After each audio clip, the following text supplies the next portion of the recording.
জীবন সেবা করেও জানি মায়ের ঋণ কেউ পারে না মিটিয়ে দিতে তাকে কোনো দিন।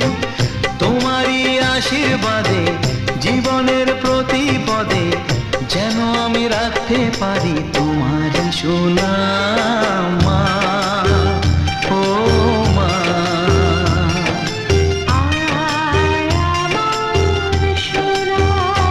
ও স্নেহের ছায়ায় ভালোবাসায় ঢেকে রাখে যে, অনেক জ্বালাশয় বুকে জড়িয়ে রাখে যে, তারই আঁচলে মুখ লুকিয়ে রেখে জীবন আমার কাটিয়ে দেব তোমায় দেখে মা।